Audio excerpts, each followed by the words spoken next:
கர்த்தருடைய பரிசுத்த நாமத்துக்கு ஸ்தோத்திரம். நம்ம ஐயா வீட்டில் அவங்க அடிக்கடி எங்களுக்கு பிரசங்கம் பண்ணுவாங்க. எங்களை அன்பாக நேசிக்குவாங்க. எங்களை அன்போடு ஒவ்வொரு நானும் அங்கே இருக்கிறேன். அவங்களோட கூட பேசி அவங்களோட கூட உருவாடி அவங்களோட கூட அநேக இடங்களில் போய் நாங்கள் ஊழியம் செஞ்சுருக்கிறோம். அம்மா எங்களுக்கு ரொம்ப ஆறுதலாக இருந்தாங்க. அம்மா எங்களுக்கு சொன்ன செய்தியெல்லாம் நாங்கள் கேட்டு அப்பா நாங்கள் அதன்படி நடக்கக்கூட எங்களுக்கு ஆண்டவருக்கு பாராட்டினார். அங்கே அசோக நகருக்கு அந்த அம்மா வீட்டுக்கு வருவாங்க. அங்கேயும் எங்களுக்கு சேர்ந்து நாங்கள் அவங்களோட கூட சேர்ந்து ஊழியம் செய்த நாட்கள் உண்டு. எங்களுக்கு எளிய முறையில் அவங்க வேதத்தை எடுத்து உரைக்குவாங்க. அந்த வேதத்தின்படி நாங்கள் அதன்படி நடக்கவும் அதன்படி நாங்கள் எல்லா இடத்துலையும் போய் சுவிசேஷம் அறிவிக்கவும் எங்களுக்கு அவங்க கற்றுக் கொடுத்தாங்க. அவங்க இல்லாத நாட்களில் எங்களுக்கு அதிக துக்கமும் மனவேதனையுமாக இருந்தது. நான் இருந்தாலும் கர்த்தருடைய சித்தம் நிறைவேறினது. இது சாட்சிக்காக இயேசு நாமத்தில் ஜெபிக்கிறேன். ஆண்டிகிட்ட நம்ம ரொம்ப க்ளோஸாக இருந்தால் அவங்கள பற்றி சாட்சி சொல்லும் போது சொல்லாமல் இருக்க முடியல. I learn lot of things from aunty. So first அவங்களுக்கு நம்ம சபைக்கு ஒரு தாய். என்னுடைய பர்சனல் லைஃப்பில் ஷேர் பண்ணுறது தெரியல. அம்மா இருந்ததுக்கு அப்புறம் ஒரு தாயாக இருந்தாங்க.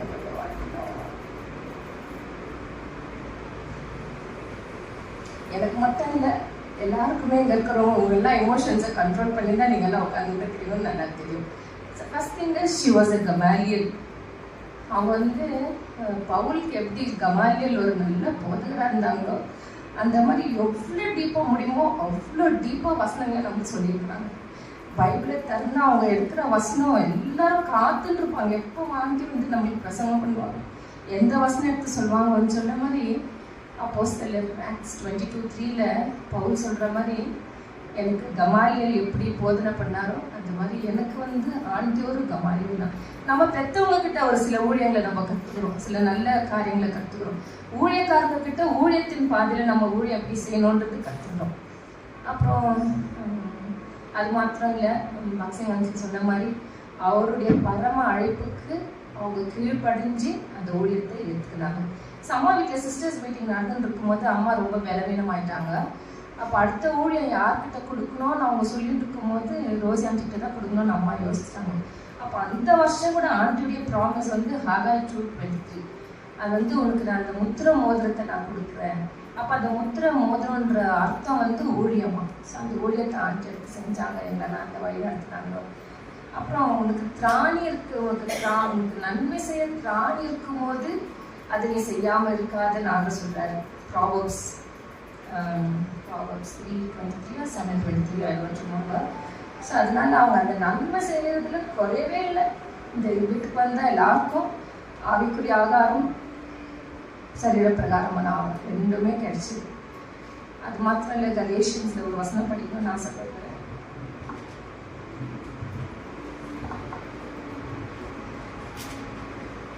கலேஷியன்ஸ்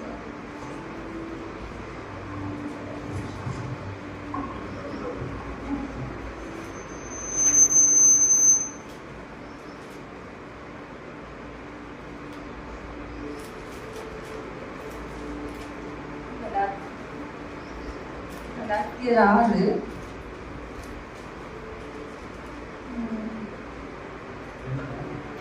6:9-10 நன்மை செய்கிறதில் சோர்ந்து போகாமல் இருப்போமாக. நாம் தளர்ந்து போகாதிருந்தால் ஏற்ற காலத்தில் அறுப்போம். ஆகையால் நமக்கு கிடைக்கும் சமயத்திற்கு தக்கதாக யாவருக்கும் விசேஷமாக விசுவாச குடும்பத்தார்களுக்கு நன்மை செய்ய கடவுள். இந்த வசனம் என்னோட நீங்க எல்லாரும் ஒத்து போவீங்கன்னு எனக்கு நல்லா தெரியும். நன்மை செய்யறதுக்கு திராணி இருக்குமோ நன்மை செய்யுமோன்னு சொல்லுவாங்க. அந்த மாதிரி ஆண்டியில் தவறவே இல்லை, நன்மை செய்யறதுக்கு அவங்க தவறவே இல்லை. வெறும் பிரசங்கம் பண்றது மாத்திரம் இல்லை, யாருக்கெல்லாம் என்னென்ன தேவை இருந்துச்சோ அதை அவங்க யோசித்து செய்வாங்க. நம்ம யோசிக்கிறோமோ என்னமோ, நம்மளை பத்தி நம்ம வீட்டில் இருக்கிறோமோ யோசிக்குவாங்க என்ன, ஆனா அவங்க யோசித்து எல்லாருக்கும் நன்மைகள் செஞ்சாங்க.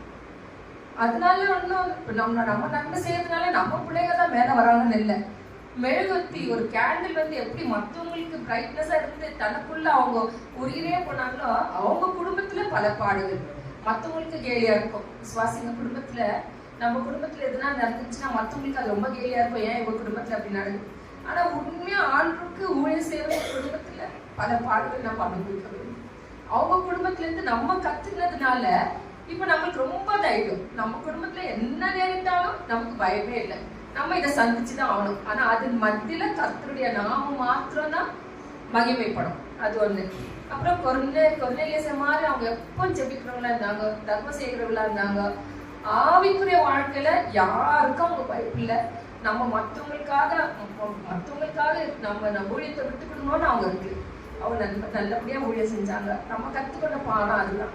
நம்ம கூட அவங்க இல்லை, ஆனாலும் அவங்க போன பாதையில ஹீப்ரூஸ் 13:7 சொல்ற மாதிரி அந்த விசுவாசத்தின் பாதையில நாம தொடர்ந்து நடக்க நமக்கு ஒரு தைரியம், நமக்கு பலன்.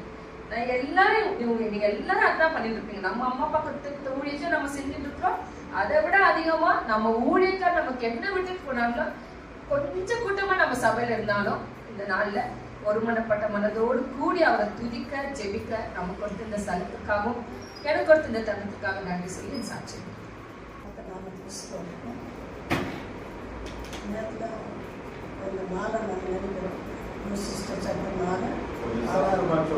ஆறாவது வருஷம் நாளை நம்ம நினைக்கிறோம். அலெக்ஸும் ரோசிஸ்டும் இப்போ பல்லவத்தில் போயிட்டுக்கிறாங்க. ஆனால் நமக்காக இந்த இடத்த நம்ம வச்சுட்டு போயிட்டாங்க. நம்ம குடும்பமாக ஒன்று சேர்த்து ஆராதிக்க இந்த இடத்த வச்சுட்டு போய்க்கிறாங்க. அவங்க கிட்ட 2 பிள்ளைங்களும் இங்கே இல்லை, மற்ற அவங்க மட்டும் அங்கே இருக்கிறாங்க. மற்ற கிறிஸ்தவம் அது மாதிரி இல்லை. 2015 ஜூன் மாதம் பேசுறதுக்கு தேவதாஸ் பிள்ளை கல்யாணத்துக்கு நான் ரெடியாக இருக்கிறேன். அலெக்ஸுக்கு வரணும்னு ரெடியாக இருக்கிறேன். அப்புறம் இந்த அலெக்ஸ் எனக்கு ஃபோன் பண்ணுறாரு, சிஸ்டர் நீங்கள் வாங்க இல்லை கல்யாணத்துக்கு போகணும். இல்லை நீங்கள் வந்து எப்படியாவது கொடுத்துருங்க, நான் போய் கொடுத்துட்றேன். இந்த ரோசிஸ்ட்டு ஆப்ரேஷன் ஆகி கீழே கட்டிலேருந்து கீழே நீங்கள் வாங்க, நீங்கள் வந்து பார்த்துக்கணும். உடனே நான் வீட்டை விட்டு அவங்களோட வந்து 1 வீக் அவங்க கூட இருந்தேன். ஆனால் ரோசிஸ்டோ சபசிஸ்டோ இருந்தாங்களோ, பட்டு நான் அவங்க கூட கன்சல்ட் பேசிக்கிறது அவங்களுக்கு ரொம்ப ஆறுதலாக இருந்துச்சு.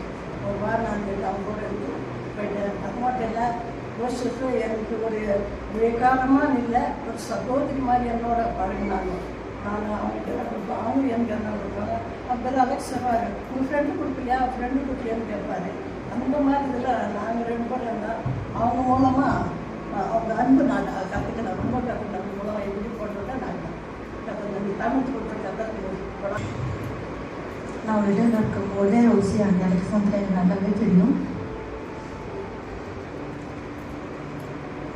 பெங்களூரில் மறுபடியும் நான் அவங்களை பார்ப்பாங்கன்னு நான் நினச்சி கூட பார்க்கல. ஆனால் கடவுள் சித்தம் ஆல்ரெடி காட் ஹஸ் பிளான்.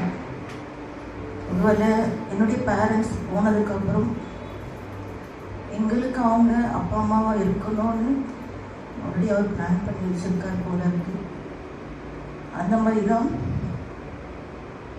2012 அம்மா இறந்ததுக்கப்புறம் எங்களுக்கு ஆண்டி ஒரு அம்மாவாக தான் இருந்தாங்க. எப்போவுமே ஹேனா ஜாலி தான். இன்னைக்கு கூட அவங்க சொல்கிறது still I can here in my years. அப்பா இறந்ததுக்கப்புறம் they were very close to us. எங்களுக்கு அப்பா அம்மா இல்லைன்ற அந்த ஒரு ஃபீலிங் ஒரு பெயின் விதின் ஹேண்ட். ஏன்னா எங்களுக்கு ஆவிக்குரிய விதத்துலையும் சரி, சரீர விதத்துலையும் சரி, எங்களுக்கு அவங்க 2 பேருமே அப்பா அம்மா இருந்தாங்க. எவ்ரி இயர் இந்த 19th October வரும்போது early morning I can remember the sceneries or situation what I have gone through. Aunty hospital admit ஆனாங்க. early morning 6 o'clock எனக்கு கால் வருது, she is very sick. Husband night duty இருக்காரு. I have to walk 1 kilometer to hospital. என்னால் நடக்க முடியல, நடந்து போயிட்டுருக்கேன். Phone மேலே ஃபோன்.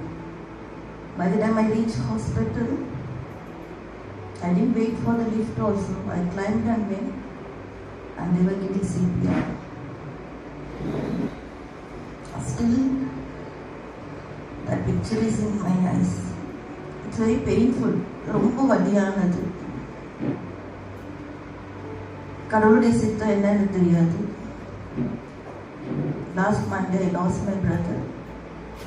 ஒருவேளை ஆண்டி அங்கிள் இருந்திருந்தா they would have been very supported to us, but still it's a God's plan.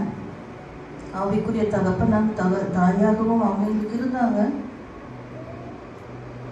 we lost that. அதனால் அந்த இழப்பை யாராலுமே ஃபீல் பண்ண முடியாது except God. So the same thing Yeshua Carmel also will be going. Amen. All pray for us, and we all can pray for Yeshua and Carmel. Thank you.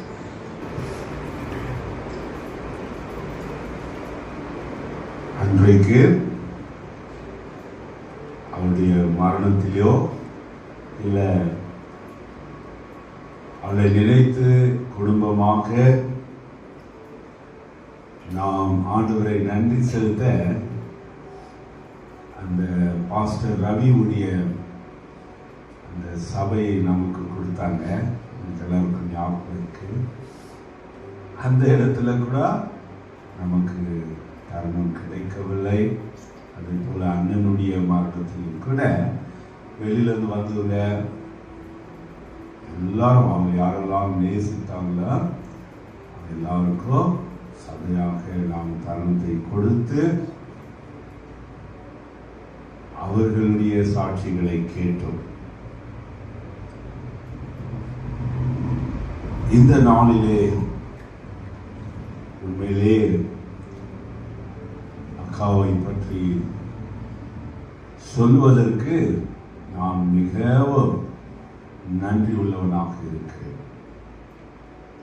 I really want to thank God to share about Akka Neeraj. 1999 முதல் தடவை என்னுடைய மாமியார் வீட்டில் அவங்களை நான் சந்தித்தேன். அதாவது John Stewart ஐயா போன உடனே புதிய ஊழியக்காரர் வந்திருக்கிறார். வந்து அவங்க செட்டில் ஆனாங்களே இல்லையோ விசுவாசிகளுடைய வீடுகளை தரிசிக்க ஆரம்பிச்சிட்டாங்க. சரி, அந்த ஹாலில் உங்களுக்கு எல்லாம் தெரியும், அந்த ஃப்ரைடே ப்ரேயர் நடக்கிற ஹாலில் உட்கார்ந்து கொண்டு இருக்கிறாங்க. I come on my annual விடுமுறை நாட்களில் வந்தது. அவங்களுடைய முகத்தில் ஒரு சிரிப்பு, அவங்க முகம் எப்பவுமே கலையா இருக்கும். அதே நேரத்தில் ஒருத்தர் துக்கத்தில் இருக்காங்களோ கண்ணீர்ல இருப்பாங்களோ யாரையாச்சும் இழந்து இருப்பாங்களோ அவர்களோடு அக்காவும் ஒருவராக அவங்க அந்த சமயத்துக்கு ஏற்ற சூழ்நிலைக்கு ஏற்ற மாதிரி அவங்க நடந்து கொள்வாங்க. எவ்வளவு காரியங்கள் இருக்கிறது. என் மனைவி சொன்னவனுமாக, காந்தம்மா சொன்னவனுமாக, அதாவது வேதத்துல ரொம்ப ஆழமாய் அவனுடைய வசனங்களை எடுத்து சகோதரமார்கள் மாத்திரமல்ல அவங்களுக்கு கிடைத்த அந்த அதாவது ஆப்பர்ச்சுனிட்டி கிடைத்த இடங்களில் எல்லாம் அவர்கள் அருமையாய் ஆழமாய் அவர்கள் தேவனுடைய வசனத்தை பகிர்ந்திருக்கிறார். ஆனால் அதுக்கு எவ்வளோ ஆயத்தமாவாங்க தெரியுமா? I hope that table is still there. ஒரு ஒயிட் டேபிள் இருக்கும், அதில் அவங்க அதாவது பைபிளை வச்சுட்டு நோட் பேடெல்லாம் வச்சுக்கிட்டு ப்ரிப்பேர் ஆகியிருப்பாங்க. சும்மா அப்படியே வந்து செய்தி கொடுக்க மாட்டேன். ஆண்டவரிடத்துல எப்படியாக மரியாள் தன்னை விட்டு எடுப்படாத நல்ல பங்கை தெரிந்து கொண்டார்களோ அப்படியாக அவர் செய்வார்கள். ஒரு காரியம் அவங்கள, அதாவது அவங்களுடைய ஊழிய ஜீவியத்தில் சபையை குறித்து அவங்களுக்கு ரொம்ப அதாவது அந்த பக்தி வராங்க. பாருங்க, சங்கீதம் 69:9 வாசிங்க. Psalms 69 verse 9. நானும் வாசிக்கிறேன். உம்முடைய வீட்டை குறித்து உண்டான பக்தி வாராக்கியம் என்னை பட்சித்தது. உம்மை நிந்திக்கிறவருடைய நிந்தனைகள் என் மேல் விழுந்தது. எவ்வளவு நிந்தனைகள் நிந்தைகள் அவர்கள் இருவருக்கும் வந்தாலோ, யார் அவர்களை நிந்தித்தாலோ, அவங்க மேல விழுந்தாலோ, கடைசி மூச்சு வரை அவங்க ஊழியத்தை செய்யலாம். கோட்டியாண்டி சொன்ன மாதிரி நம்மலாம் இப்படி உட்கார்ந்து ஆராதிக்கிறதுக்கு ஒரு இடத்த வேற நமக்காக செய்யணும். 111 days ஒவ்வொரு நாளும் இந்த இடத்துல இப்படியாக ஒரு சபை உருவாகணும்னு ஆண்டவருடைய வசனத்தின் மீது ஆதாரமாக வைத்து இந்த கில்கால் சபை ஆரம்பித்தாங்க. எப்படி நம்முடைய நிந்தையெல்லாம் புரட்டி போடும். எவ்வளோ நிந்தனைகள், யாரெல்லாம் நிந்தித்தாங்க எல்லாவற்றையும் புரட்டி போட்டு இந்த கில்கால் சபையை அவருடைய பிள்ளைகளாகிய ஒவ்வொரு விசுவாச சகோதர சகோதரிகள் ஆராதிக்கும்படியாக இந்த இடத்தை ஒரு நாள் செபிக்கிறாங்கன்னு சொல்றாங்களே. ஒரு நாள் வந்து தான் பார்ப்போன்னு I used to go from Manipal night rounds to all the other Manipal hospitals and their assets. அவங்களுடைய எஜுகேஷன் கேம்பஸ் எல்லாம் இருக்கும். அதர் அவங்களுடைய ஐடி செக்டர்லாம் இருக்கும் மணிப்பால் பெங்களூரில். ஸோ அதெல்லாம் ஐ வாஸ் இன் செக்யூரிட்டினால அந்த கேம்பஸ் எல்லாம் use to give a surprise check in the night 11 மணிக்கு ஸ்டார்ட் பண்ணனா 3 மணிக்கு ரிட்டர்ன் வருவேன். சரி, ஒரு நாள் இவங்க எப்போ பாரு சொல்லியிருக்காங்க, பிரதர் நான் காலையில் நாங்கள்லாம் எல்லாருக்காக ஜெபம் பண்ணுறோம் இந்த சபை உருவாகிறதுக்காக. உண்மையாக போயால் ஒரு நாள் instead of going from Dolly road to Venkateswaram நான் இந்த வழியாக வந்து அங்கே சைலண்ட்டாக வண்டியை அங்கேயே ஆஃப் பண்ணிவிட்டு அந்த ட்ரைனேஜ் மேலேயே வண்டியை பார்க் பண்ணிவிட்டு உள்ளே வர மெஸ்டோரெல்லாம் கூட சும்மா சாத்தியிருந்தாங்க. பார்த்தா உள்ள ஜெபிக்கிற சத்தம் கேட்டுட்டு எனக்கு அன்பானவர்களே, வாழ்க்கையில நம் ஒவ்வொருவருக்காக பேரை சொல்லி ஜெபித்தவங்க சில நேரத்தில் ஊழியத்தில் பார்க்கும்போது எவ்வளவு தூரம் இருந்தாலும் அங்கே சென்று அருமையான ஜெயராவண்டியுடைய சகோதரருடைய அவங்க ஊரில் சொந்த ஊர்லலாம் போய் ஊழியத்தெல்லாம் செய்துட்டு வந்தோம். அது மாத்திரமல்ல, ஹெர்மோன்ல இருந்து தேடா கான்வெகேஷனுக்கு இருவருமாய் எவ்வளோ விசுவாசிகளை கொண்டு வந்தாங்க. ஆனால் அவங்க போன பாதையை வேற யாருன்னா இருந்தால் எப்போ தூக்கி போயிட்டு இருப்பாங்க. ஆனால் எல்லாவற்றையும் பாருங்க, இந்த அந்த சங்கீதம் 69 நாம் வசிக்கிறோம் பாருங்க. 7ஆம் வசனம், உமது நிமித்தம் நிந்தையை சகித்தேன். அதாவது லட்சை என் முகத்தை சகித்தாங்க. அது எந்த விதமான சந்தேகமே கிடையாது. எல்லா நிந்தைய சகிச்சாங்க. உடனே மறந்துடும். அவங்களுக்குள்ள அந்த மன்னித்து மறக்கிற சுபாவம் இருந்தது. அதனால்தான் எங்களுடைய ஜபம் எங்களை விட்டு சென்றவங்க எல்லாம் கூட மறுபடியுமாய் இங்க வந்து சேரணும். இருக்கலாம், மனிதர்களாக இருக்கிறோம், மாம்சத்தில் இருக்கிறோம், சில நேரங்களிலே சில காரியங்கள் பின்பற்றி இருக்கலாம். ஆனால் ஆண்டவர் நமக்கு கற்றுக் கொடுத்திருக்கிற பாடம் மன்னித்து மறக்கிறவர்களாக இருக்க வேண்டும். அவருடைய ராஜ்யத்தில் நாம் சேருவ வேண்டும் என்றால் என்ன சொல்லியிருக்க அப்போஸ்தலனாகிய பவுல், கூடுமான அளவுக்கு அவரோடு சமாதானமாய் சமாதானம் சமாதானம் சொல்லி சமாதானமா வாழாம எங்க சந்திச்சுட்டு இருக்கிறோம்? கல்யாணங்கள்லயும் கல்லறையில தான். நாம எல்லாம் அந்த மூத்த சகோதரர்கள் நான் நேரடியாக அவங்க முகத்தின் மீதே சொல்வது, அந்த நாள் எப்போ வராங்க? when that day will come that will reconcile, we should have a reunion. நாம் மறுபடியுமாய் ஒன்று சேர்ந்து நாம் எப்படியாக ஆதியில நாம் இருந்தோமோ அப்படி இருக்கணும். அதனால பிரியமானவர்களே, அருமையான அக்கா வாழ்ந்த வாழ்க்கைக்காக, அண்ணன் வாழ்ந்த வாழ்க்கைக்காக மிகவும் நன்றி சார். இங்க இருக்கிற அநேகருக்கு அவங்களுக்கே ஒருவேளை இங்க வந்து நின்று சொல்றதுக்கு ஒருவேளை தயக்கமா இருக்கலாம். உண்மையிலேயே பல பலன் அடைந்திருக்கிறார். அதுல குடும்பமாய் நாங்கள் இவ்வளோ காரியங்கள்ல நாங்கள் அடைந்திருக்கிறோம். அதனால என்னுடைய ஒரே ஒரு வாஞ்சை, வேண்டுகோள், இவ்வளோ வருட காலமாய் அந்த லிட்டில் ஃப்ளவர் டேபர்நாக்கிள்ல அந்த 3 மாடி ஏறி நாம் அங்கே ஆராதித்து கொண்டிருந்தோம். இங்கே நமக்காக இவ்வளோ அருமையாக எல்லா சௌகரியங்களோடு நமக்காக வெற்றி போயிருக்காங்களே, அவங்க ஓரெடுத்த ஜபங்கள் எவ்வளவு அது உண்மையாய் அந்த ஜபங்கள் எல்லாம் கேட்கப்பட வேண்டும் என்றால் நாம எல்லாம் கூட எபிரேயர் 13:7 சொல்லுகிறவன் பாருங்க. அந்த ஒரே ஒரு வசனத்தை வாசித்திருமா? எபிரேயர் 13:7.